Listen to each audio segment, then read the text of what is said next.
I don't get it. Why are they confessing? They're not confessing. They're bragging. Truth is like poetry, and most people fucking hate poetry. If we're right, people will lose homes. People lose jobs. People lose retirement savings. People lose pensions. You know what I hate about fucking banking? It reduces people to numbers. Here's a number. Every 1% unemployment goes up, 40,000 people die. Did you know that?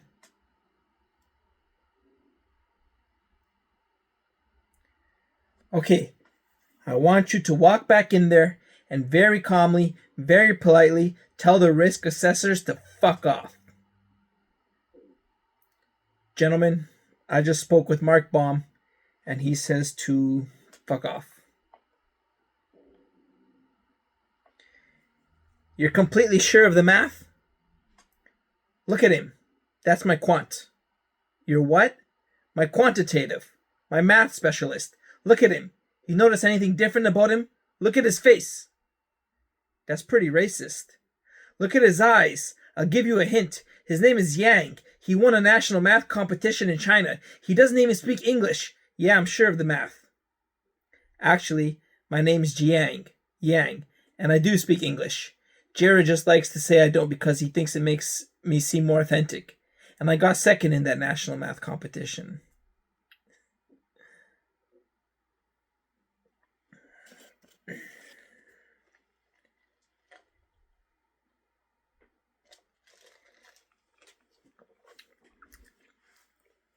We live in an era of fraud in America.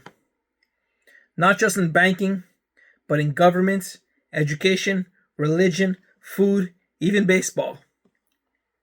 What bothers me isn't that fraud is not nice or that fraud is mean.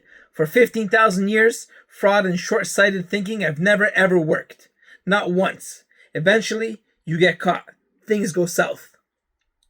When the hell did we forget all that? I thought we were better than this. I really did. And as fun as it is seeing pompous, dumb Wall Streeters be wildly wrong, and you are wrong, sir, I just know that at the end of the day, regular people are going to pay for all of this. Because they always do. They always. That's my 2 cents. Thank you. Does our bull have a response? Only that in the history of Wall Street, no investment bank has ever failed except when caught in criminal activities. So I stand by Bear Stearns' optimism. Mr. Miller, sorry, quick question. From the time you guys started talking, Bear Stearns' stock has fallen more than 38%. Would you buy more now? Sure, yeah, I'd buy more. Why not? Boom!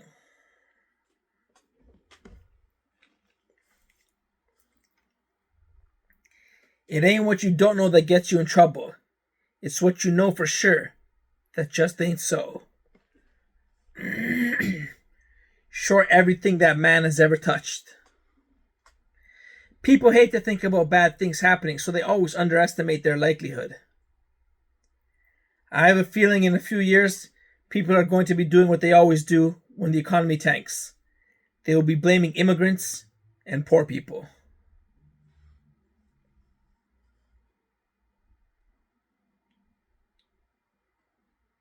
The banks have given us 25% interest rates on credit cards. They have screwed us on student loans that we can never get out from under. Then this guy walks into my office and says those same banks got greedy, they lost track of the market, and I can profit off of their stupidity? Fuck yeah, I want him to be right. Let me put it this way. I'm standing in front of a burning house, and I'm offering you fire insurance on it.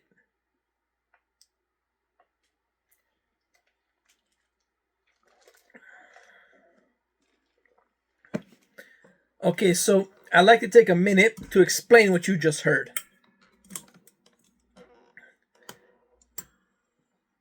This was the film Big Short with Brad Pitt, Steve Carell, and Christian Bale. Now that's a star-studded lineup. But it was about a true documentary about the 2008 housing crisis. It's not a housing crisis, more of a greedy crisis and a corruption crisis, where in the end, the government bailed out the banks and not a single banker went to jail. And it'll happen again and again. And what happens was very simple. Not very simple, actually pretty complex, but let me break it down for you. There was these mortgage bonds. At first they were filled with AAA. So to get a mortgage, you had to have a job, a steady income, and have collateral, and be paying monthly a reliable payer of your mortgage. That was AAA mortgage debt. And they were selling this debt to investors. So investors could buy the debt, and as people paid their mortgage, the investors would get money off of the people paying their mortgages. Later, they started to expand on this and to squeeze every penny they could out of the system without doing any extra effort. That was the bank's thinking. So the bank started grouping in triple B and single B and double B and single A and double A mortgages. And these were people that were kind of risky for paying their mortgages.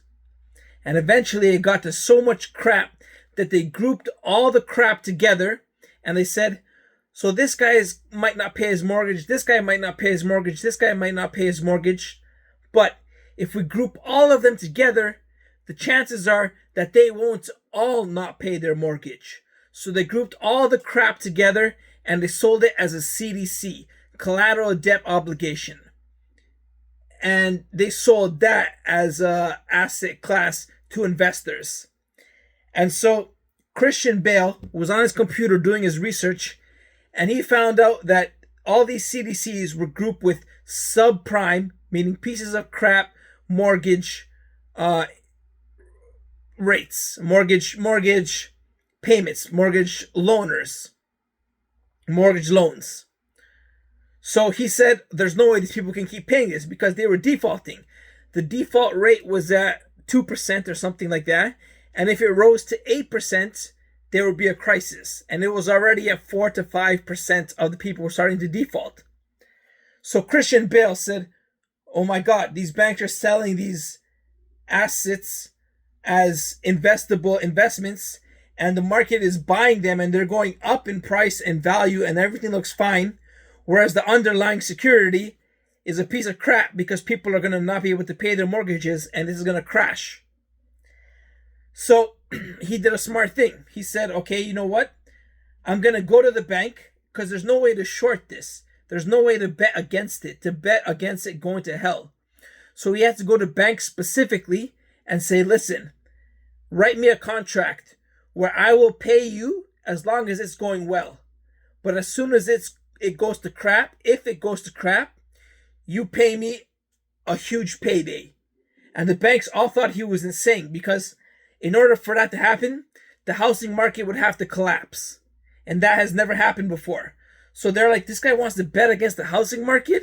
Is he insane? And they were having snide remarks in the meetings and stuff like that. And they were like, let me just double check.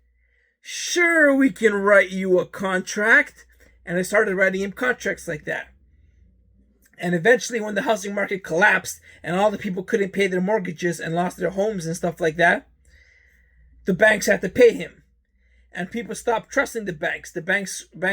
People started betting against the banks. And people started doing a bank run, taking their money out of the banks. And the banks started collapsing and unable to give their people their money and unable to pay Christian Bale and the people that bet against the banks. So the banks were going down under, all because they were trying to sell crappy-ass mortgage rates as investable funds. And this was going on for a long period of time. People could see the trends, that they were grouping them crap together and selling it. And the people who approved of this in the offices, they had to write with their own name and signature saying, this is a AAA asset, super approved by the commission's office, that this is a super good investment. And they had to sign off on it, even though they knew it was a piece of crap. So it was fraud. It was fraudulent. And that's how it stayed above like it was a super investment, when underneath it was a piece of shit and a bunch of people that couldn't pay their mortgages, and they were selling debt that was unsecured debt that couldn't be paid back, and they were selling that as investments and writing it off as good investments. And through the entire film, Christian Bale is writing to investors saying the housing market is fraudulent. There's no way it could be this good when I'm betting against it. And they were saying, we're going to sue you. You can't do this. Stop locking up my money. And eventually he was right and made a huge payday, $4 billion. And he got rich. But, and then at the end, the bankers, none of them went to jail. In fact, 10 years later, they started selling these CDCs again. So today they're selling this crap asset classes again for mortgages. And when you see a bubble, it's going too high, it's going to burst, which could be happening again because the housing market is going so high again, nobody could afford a mortgage anymore. Are they selling these crappy ass mortgage packages again? What's going to happen again? Do they think the housing market is so stable that it can never collapse? We don't know.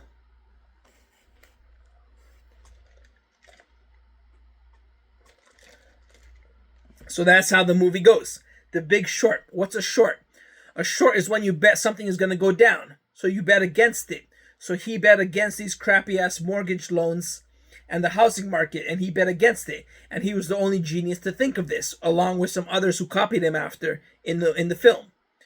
And so the not a single banker went to jail, but the FBI investigated Christian Bale's character 4 times. 4 times to see how did he know this crap was going to happen. Not only that though, but when I was reading a book about Blackstone, BlackRock, there's so many black financial companies. None of them are, of course, ran by black people, but I believe it was BlackRock or Blackstone that they also saw this crap in the housing market about to go south in 2007. And they bet against it, and they started selling off all their assets in the housing crisis and started flipping real estate to profit off of this collapse in the housing market that they also foresaw that was going to happen. So there you have it. Now you know a little bit about history about The Big Short. When banks get fraudulent and try to make a quick profit by selling off investments. It's all about these investments, and mortgage rates are supposed to be sure thing investments because nobody doesn't pay their mortgage.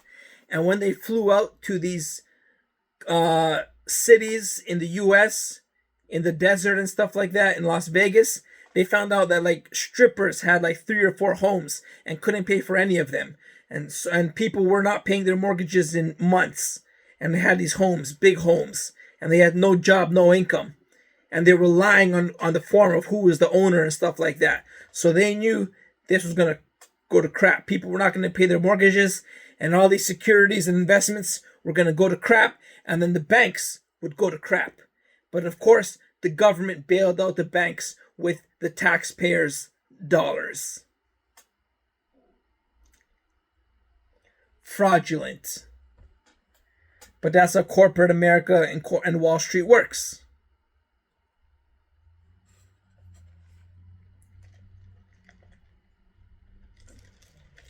So I hope we learned a little bit today. Stay off of Wall Street. Stay off the cocaine. Drink your Starbucks. Have a coffee chat. Write your novel. And enjoy your day. Stay classy, New York.